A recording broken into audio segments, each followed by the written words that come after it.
Assalamualaikum warahmatullahi wabarakatuh.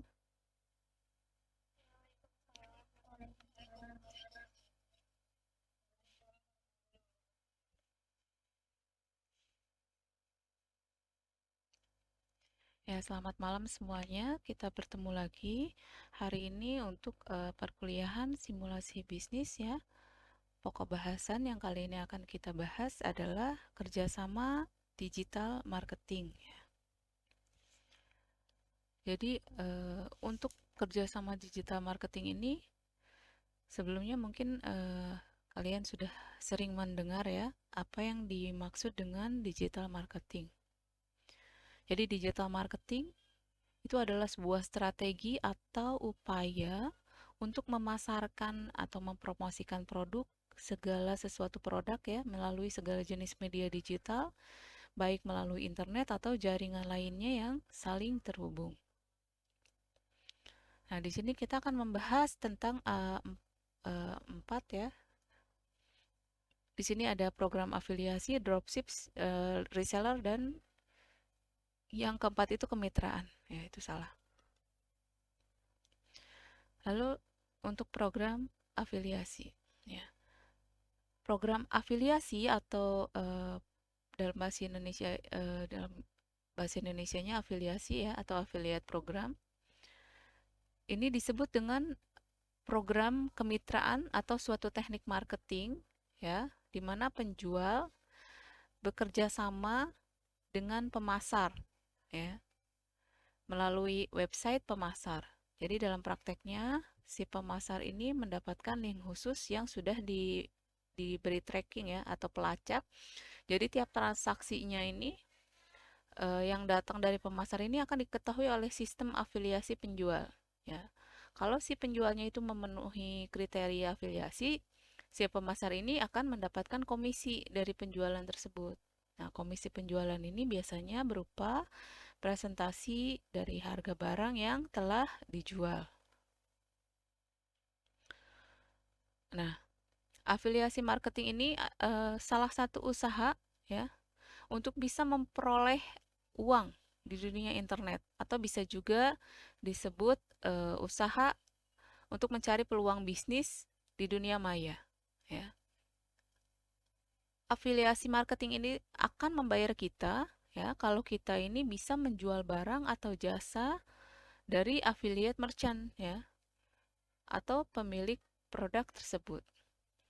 Nah, jenis usaha macam ini ya, kita menjual barang orang lain supaya kita bisa membeli barang orang lain ini yang kita tawarkan tersebut. Ya, komisi dari bisnis ini variatif ya dari 10 sampai 50% tergantung dari jenisnya ya. Jadi kita tergantung dari jenis yang kita bantu untuk menawarkan produk tersebut. Jadi untuk bisnis ini kita ini tidak harus berjualan langsung ke konsumennya. Di sini kita hanya berinteraksi dengan konsumen menggunakan komputer dengan koneksi internet. Yang penting ada koneksi ya. Jadi kita tidak perlu ketemu langsung dengan konsumennya. Ada macam-macam dari afiliasi marketing ini. Ada pay per click, ada pay per sales, ada pay per lead. Kalau pay per click ini ada yang sudah tahu apa itu pay per click?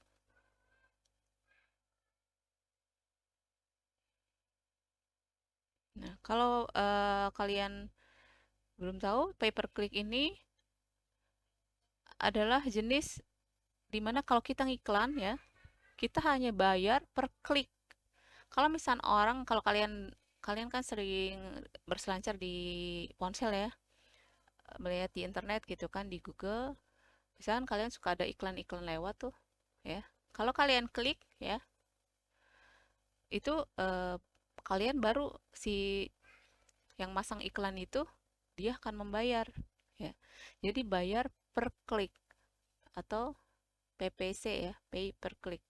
Jadi dibayar per klik. Kalau kalian mengklik si link tersebut dari iklan yang muncul, ya biasanya kan kalian misal lagi nonton apa gitu kan. Misalkan kalian nonton TikTok atau snack video gitu. Di situ kan kadang suka ada iklan ya. Terus kalau misalnya kalian mengklik iklan itu, lalu kalian akhirnya si iklan itu terputar, maka akan dibayar berdasarkan kalau ada yang mengklik iklannya. Jadi si yang mengiklankan itu baru akan membayar jika kita sudah mengklik iklan tersebut atau sudah melihat iklan tersebut, ya. Jadi pay per click ini salah satu strategi dari pemasaran online yang powerful kalau dibandingkan dengan teknik pemasaran yang lainnya. Kenapa bisa dibilang powerful? Karena pemasang iklan itu hanya membayar jika konsumen mengklik iklan tersebut. Jadi kalau misalnya kalian cuma lihat aja atau dilewat iklannya, orang yang memasang iklan tersebut tidak usah membayar gitu. Padahal kan kalian juga sudah lihat ya, sudah baca, tapi kalian tidak klik iklannya, jadi si pemasang iklan tidak perlu bayar. Lalu ada pay per sale atau PPS ya. Pemasaran model ini kita berarti mendapatkan bayaran apabila kita menjual suatu barang atau jasa yang ditawarkan oleh satu perusahaan, ya. Ada juga pay per lead. Nah, kalau pay per lead ini dia program yang akan membayar kita kalau kita mengajak orang lain untuk menjadi member, ya, di situs tersebut. Baru kita akan dibayar kalau orang yang kita ajak itu menjadi member, ya. Jadi kita ngajak orangnya supaya menjadi member, baru nanti kita mendapatkan bayaran. Biasanya seperti MLM ya. Jadi kalau kalian jadi member, nanti kalian ngajak orang untuk jadi member, ya kalian akan dibayar pay per lead namanya, PPL. Lalu di sini ada beberapa program afiliasi ya yang berasal dari Indonesia dengan beberapa konsep komisi yang berbeda. Ada di sini penyedia afiliasinya, ada lazada.com, ada blibli.com, ya, ada shopee.co.id. Nah, itu bidangnya untuk afiliasi dalam produk marketplace, ya. Ada ratakan.com, nah itu untuk bidang produk digital. Ada juga tripadvisor.co.id, itu bidangnya tentang penjualan tiket pesawat dan hotel ya, TripAdvisor. Ada juga niagahoster.com, itu untuk produk hosting dan server. Dan masih banyak yang lainnya ya. Yang selanjutnya adalah dropship ya. Dropship ini secara teknis ya, atau dropshipping ini adalah sebuah proses pengiriman barang secara langsung ke pelanggan dari pemasok yang merupakan pihak ketiga atau vendor. Proses ini dilakukan tanpa perantara lainnya, semacam penyimpan barang terlebih dahulu di lokasi milik Anda. Jadi kalian mungkin pernah belanja di Tokopedia atau kalian menjadi dropshipper di situ? Sudah pernah?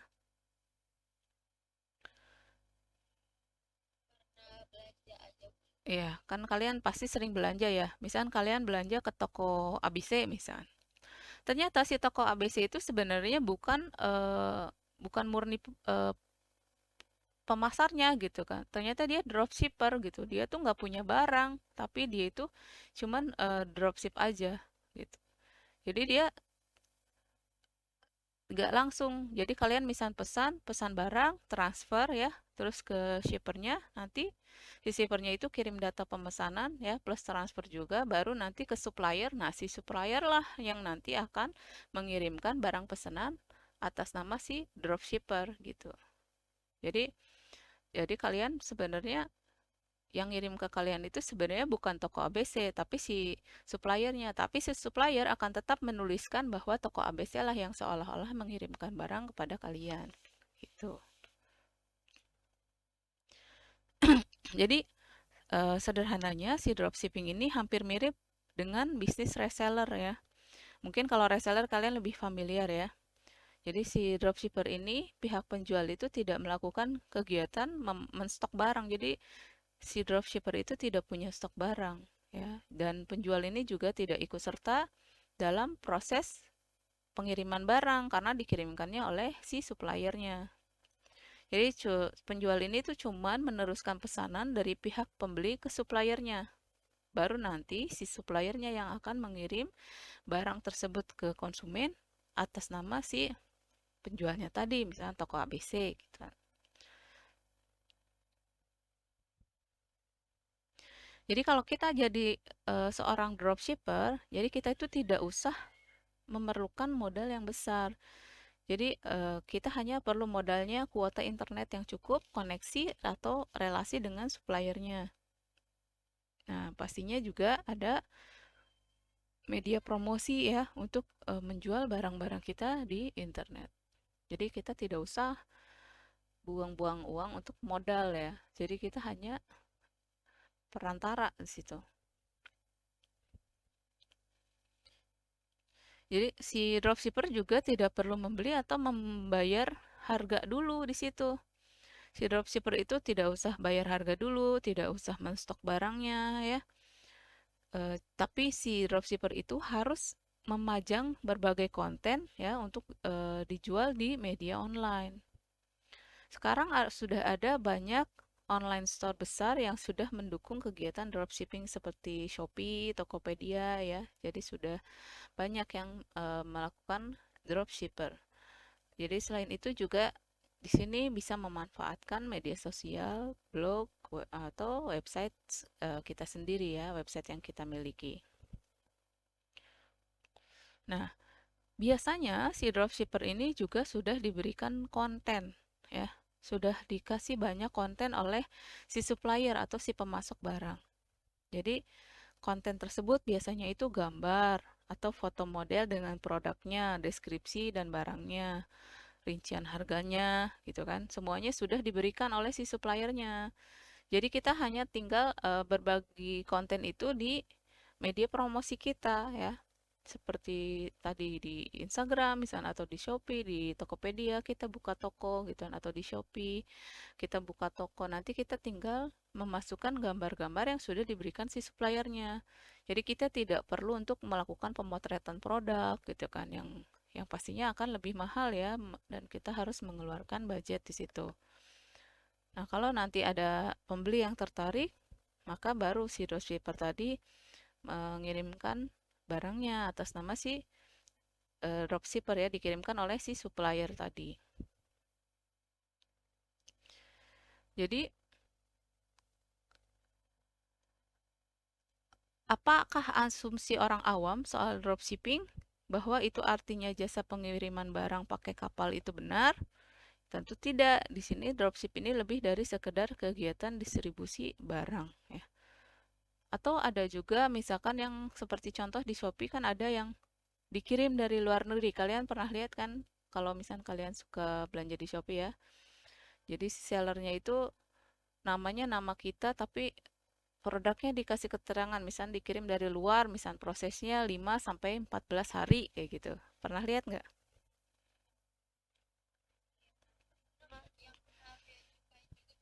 Ya, itu juga sebenarnya masuk ke dropshipper ya, dropshipping.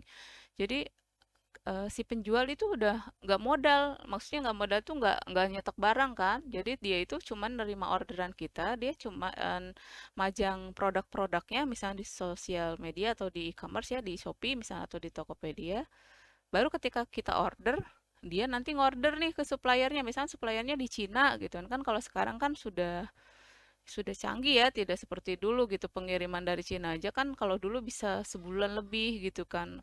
Kalau sekarang kan terus 14 hari, terus sekarang bisa lebih cepat jadi 5 hari ya. Karena mungkin traffic penjualannya lebih banyak kan. Barang-barang yang diimpor dari Cina misalnya lebih banyak.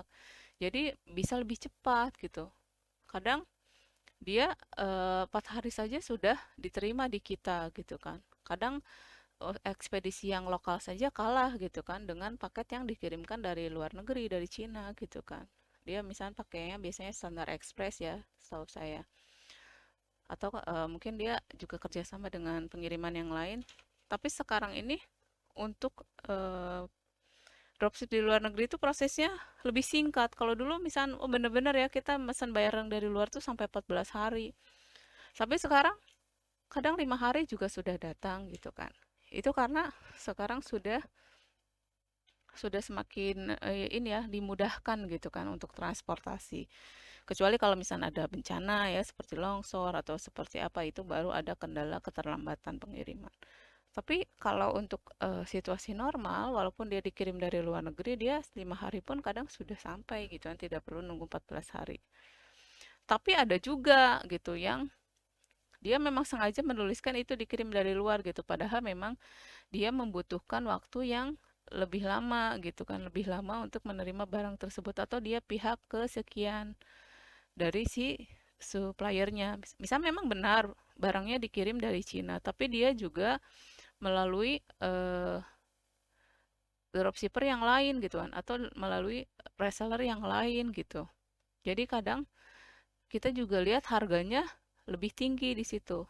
Artinya kan sudah ada beberapa pihak ya, misalnya yang dari suppliernya gitu kan. Kan kalau misalnya kita langsung pesan ke supplier, itu juga kan ada minimal pemesanannya. Jadi kadang dia juga bekerja sama dengan dropshipper yang lain ya, supaya ketika memesan ke apa namanya ke suppliernya yang di Cina itu tidak sedikit. Makanya di situ jadi lebih lama itu sebenarnya. Makanya di e-commerce-nya atau di aplikasinya diberikan keterangan 14 hari. Padahal mungkin pengiriman dari Cinanya misalnya lebih cepat gitu, tapi karena dia kan ada minimum order ya, jadi dia harus mengakumulasikan dulu gitu order-ordernya supaya nggak mungkin kan jauh-jauh ke Cina mesen cuma satu barang gitu kan sayang ongkirnya juga gitu. Jadi harga jual nanti lebih mahal juga. Makanya dia diakumulasikan dulu atau dia bekerja sama juga dengan dropshipper yang lain diakumulasi baru nanti dia melakukan pemesanan yang sama ke supplier yang ada di Cina gitu. Karena supplier juga kan maksudnya tidak mau ya melayani eceran gitu. Maksudnya partai kecil, apalagi dari luar negeri gitu. Dia biasanya kan ongkos kirimnya jadi lebih tinggi gitu. Jadi harga jual per barangnya jadi lebih tinggi juga.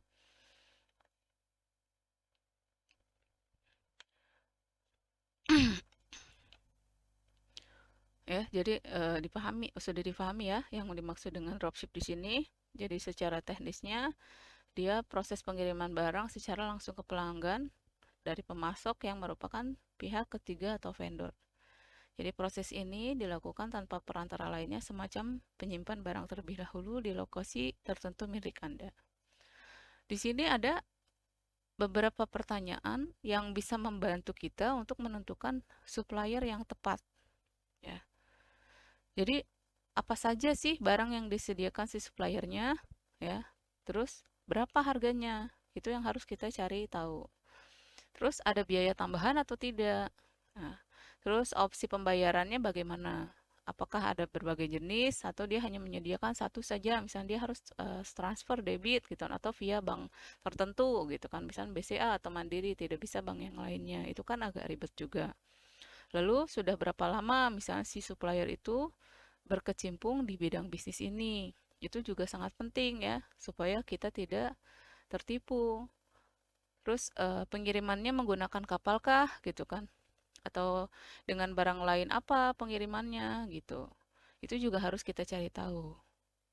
Lalu kita harus membuktikan atau mencari bukti-bukti ya, sudah terbukti atau belum bahwa si supplier itu bisa mengirimkan ke wilayah atau target pasar pasar yang saat ini kita sedang jalani gitu.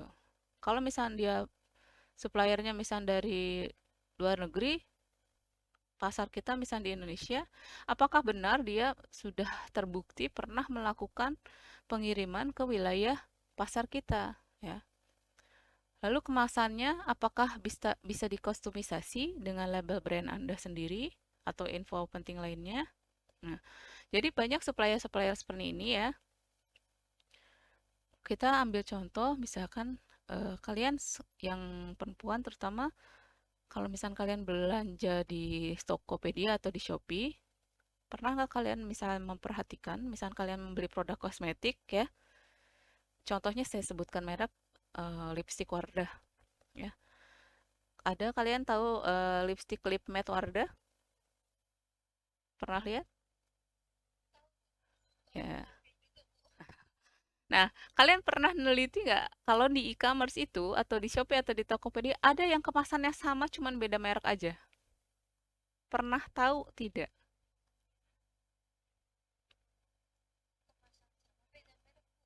Bentuknya sama persis. Kem- ya, tapi mereknya beda. Pernah lihat? Atau Madam G, kalian tahu Madam G? Nah, dia kan kosmetiknya banyak ya, macam-macam, harganya juga terjangkau. Pernah kalian bandingkan dengan produk yang lain yang sejenis dengan itu? Pernah menemukan kesamaannya atau tidak? Nah, kalau misalnya kalian pernah menemukan seperti hal-hal tersebut, misalkan barangnya sama ya, misalkan kalian contoh lipstick ya, misalkan kalian coba lipstick A dengan lipstick B dengan beda merek, tapi kemasannya sama mirip gitu kan dengan yang diimpor dari Cina misalnya contohnya. Itu bisa jadi bahwa si suppliernya itu bisa dikostumisasi dengan label brand Anda sendiri. Jadi kita bisa bikin brand kita sendiri. Kayak misal contohnya tadi, Madam G gitu. Sebenarnya dia produknya itu sama dengan produk-produk yang di pasaran lain yang mereknya misal apa Lani, merek apa gitu. Sama persis, tapi yang satu dilabeli oleh brand. Ya, misal contohnya Madam G gitu. Nah, itu tuh seringkali seperti itu. Jadi pabriknya sama, satu pabriknya, tapi dia hanya bisa minta custom ya. Atau misal bedain dikit deh gitu dari warnanya, misal yang itu warnanya pink, yang ini agak ungu gitu warnanya. Atau dikasih logo ya. Nah, itu bisa. Maaf. Jadi si supplier itu sekarang menyediakan kostumisasi. Jadi sekarang gini, Madam G, apakah dia punya pabrik? Apakah yang kita tahu kan yang punyanya Gisel ya? Apakah dia punya pabrik sendiri? Menurut kalian dia punya pabrik sendiri atau tidak? Tidak kan? Tapi dia punya brand ya. Dia punya merek gitu. Merek yang sudah didaftarkan misalnya. Dia akhirnya bisa memberikan kostumisasi itu gitu. Dia sudah perjanjian dengan supplier bahwa dia ingin pesan produk ini dengan brandnya dia. Nah, itu sekarang banyak yang terjadi. Contohnya misal Tasya Farasya, misalkan dia beauty vlogger ya, influencer gitu kan. Nah, sekarang dia menciptakan merek sendiri, misal by Tasya Farasya gitu. Nah, itu kan sebenarnya bukan dia yang punya pabrik gitu, tapi dia request kostumisasi di situ. Dia cocok dengan produk itu gitu kan. Lalu dia minta custom bahwa itu akan dibeli dengan label brandnya kayak gitu ya. Jadi sekarang itu tidak tidak perlu kita punya pabrik sendiri ya untuk seperti kosmetik. Makanya sekarang ini misal ada misal produk yang di pasaran ini dengan brand yang tadi saya sebutkan misalnya oh ternyata menurut BPOM itu tidak ini ya mengandung zat-zat berbahaya misal. Nah, sebenarnya saya ambil contoh real ya yang sekarang terjadi. Giselnya sendiri mungkin tidak tahu ya, karena dia pun tidak pernah uji lab tentang produk yang dia jual gitu. Salahnya seperti itu. Makanya ketika ada case ditarik dari peredaran oleh BPOM terdaftar bahwa itu tidak apa mengandung zat-zat berbahaya, dia mungkin tidak tahu karena dia juga tidak pernah melakukan tes lab secara resmi sendiri gitu. Makanya ketika ditarik ya dia juga mau tidak mau ya mengakuinya gitu. Karena memang itu juga kesalahan dia karena tidak check and recheck sebelumnya kayak gitu. Jadi karena dia juga sistemnya dia kostumisasi dengan supplier ya, dengan labelnya dia kayak gitu. Sekarang kayak Titi Kamal. Titi Kamal juga punya kosmetik sendiri ya, dia punya lip matte sendiri. Tapi kalau misalnya saya sering coba-coba gitu, itu ada kemiripan satu produk dengan produk yang lainnya. Dari teksturnya gitu, dari baunya gitu, atau dari kemasannya. Nah, itu Karena mereka itu bukan punya pabrik sendiri, tapi mereka lebih ke kustomisasi ya. Jadi mereka custom minta, oh saya ingin kosmetik dengan brand ini, komposisinya seperti ini, misalnya sudah bagus, dikasihlah brand dia gitu kan. Jadi seringkali seperti itu. Terus selanjutnya hal yang harus kita tahu tentang supplier yang tepat itu adalah bagaimana kebijakan pengembalian supplier. Jadi bisakah kita mengembalikan barang kalau misalnya barang itu cacat? Kalau misalnya barang itu ternyata tidak layak jual atau terjadi sesuatu dengan barang pada saat pengiriman, misalnya pecah lah kemasannya dan lain sebagainya. Terus rating dan ulasan pelanggan mengenai supplier di internet ya. Kita bisa lihat ratingnya di media sosial gitu. Sekarang kan lebih mudah ya untuk melihat sesuatu itu terdaftar atau tidak, bagus atau tidak, ratingnya bagus atau enggak, bintang berapa dia gitu kan. Bintang 5, 4, 3 atau 1 bahkan gitu. Nah, di mana kita bisa menemukan supplier? Sebenarnya kita bisa menemukan si supplier ini di mana aja. Ada banyak sekarang ya.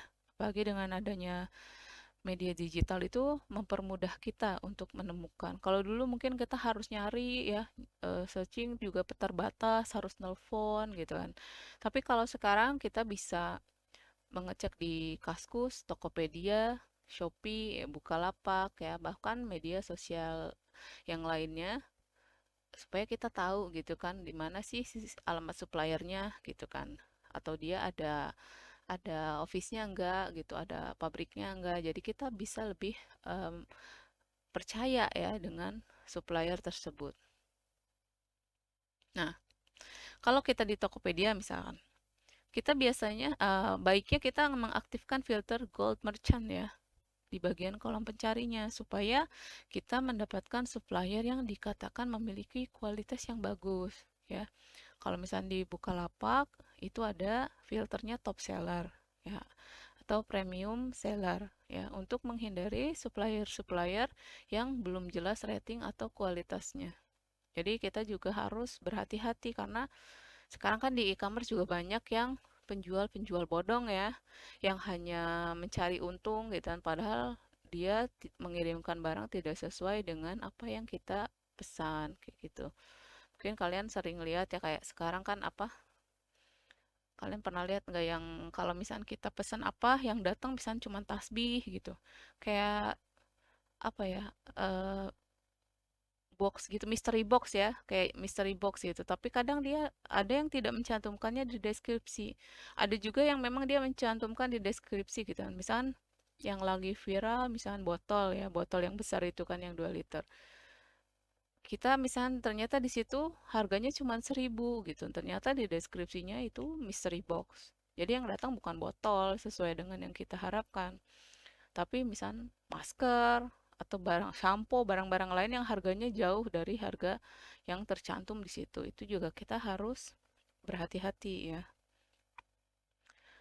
Nah, di sini ada penyedia dropship ya.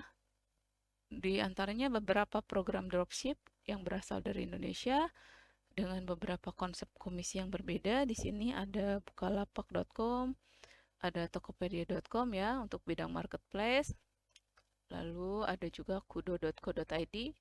Nah, ini kalau Kudo ini untuk produk-produk transaksi pembayaran dan masih banyak yang lainnya. Lalu yang selanjutnya reseller. Reseller ini dari bahasanya berasal atau terdiri dari kata re, itu artinya kembali, seller itu penjual. Jadi reseller ini bisa diartikan penjualan kembali ya. Jadi apapun yang kita bisa jual kembali itu disebut reseller dong. Ya, kira-kira begitu ya. Tapi dalam hal ini ya yang kita bahas adalah reseller penjualan dalam skala yang lumayan besar ya. Jadi ada distributor, ada reseller dan ada customer. Di sini kalau misalkan distributor sendiri, dia adalah pihak pertama yang menyediakan dan menjual barang atau jasa dengan harga yang relatif murah dibandingkan dengan harga yang ada di pasaran. Jadi Kalau kita ingin jual kembali, ya, yang sudah dibeli itu akan mendapatkan sejumlah untung yang lumayan. Ya, ini yang kemudian disebut dengan reseller ya. Lalu untuk reseller di sini adalah reseller orang yang membeli produk dari distributor atau supplier dengan harga yang lebih murah dari pasaran untuk dijual kembali dengan harapan dapat untung dari penjualan barang tersebut. Lalu ada customer ya. Customer di sini dia adalah pembeli atau konsumen yang beli langsung ke reseller atau distributor. Jadi bahasa gampangnya, si reseller ini beli suatu barang ke distributor atau supplier untuk dijual lagi ke konsumen dengan harga yang lebih mahal ya, sehingga dia mendapatkan keuntungan. Nah, kalau reseller online shop di sini dia misalnya membeli suatu barang ya terhadap distributor atau supplier toko online lalu dijual kembali secara online ataupun offline. Nah, di sini perbedaan dari reseller dengan dropshipper di sini ya serupa tapi tak sama ya. Jadi mirip banget, bahkan hampir nggak bisa dibedain ya. Jadi cuman bedanya itu si dropshipper itu sama reseller itu bedanya dari stok barangnya. Kalau reseller itu kita wajib beli dulu, kita wajib punya stok. Kalau dropshipper itu kan tidak ya. Jadi kalau dropshipper kan tadi dia cuma perlunya katalog ya berupa foto-foto saja untuk ditawarkan. Kalau si reseller ini dia minimal harus melakukan minimum pembelian. Misalkan kalian kalau mau jadi reseller, kalian minimal harus beli satu lusin. Baru kalian dikasih harga reseller ya. Misal harga jualnya misalnya 100.000. Kalau kalian jadi reseller, kalian minimal harus beli satu lusin, kalian dikasih harga 95.000 misalnya. Jadi kalian dapat keuntungannya 5.000 per piece gitu. Jadi harus stok dulu. Kalau dropshipper tadi kan dia hanya penyalur ya, maksudnya perantara di situ. Jadi kalian tidak perlu stok, kamu cuman tinggal upload-upload barang aja gitu di toko kamu. Bisa dipahami bedanya reseller dengan dropshipper? Ya. Sekarang kalian pilih reseller atau dropshipper?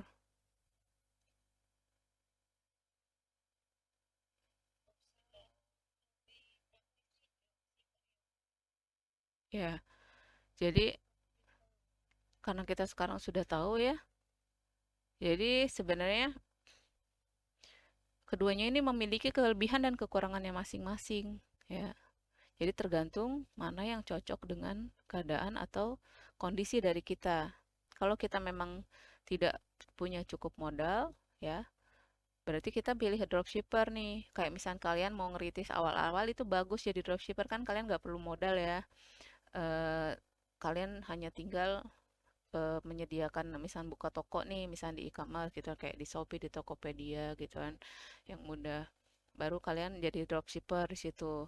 Jadi nanti yang dikirim dari penyalur tapi pakai alamat kita gitu kan.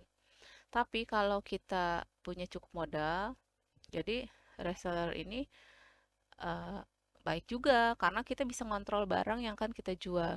Kita juga bisa ngelihat secara langsung ya kualitas barang yang kita jual. Jadi kita juga bisa belajar memanage atau bisa manajemen keuangan dengan baik. Jadi itu yang sangat diperlukan bagi wirausaha supaya bisnis kita itu bisa berjalan dengan pesat gitu. Kalau misalnya dropshipper kan kadang kekurangannya kita sendiri kan nggak tahu ya yang dikirimkan sama si supplier itu barangnya bagus atau enggak gitu. Tahu-tahu udah nyampe ke customer.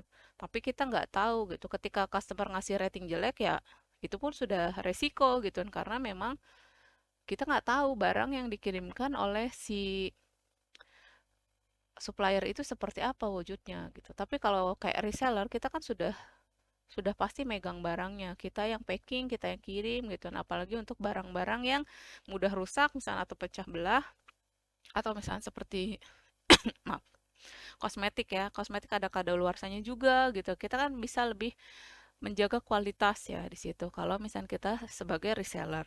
Jadi kita packingnya juga bisa dipercantik, bisa di customize lagi. Misalnya kita dengan meningkatkan harga sedikit, tapi kita ngasih kelebihan, misalnya kita kasih box cantik, kita kasih parcel cantik gitu-gitu yang menjadikan nilai jualnya lebih tinggi misalkan.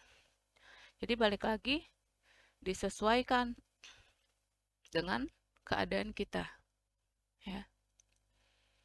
Nah, ini untuk skema transaksi resellernya.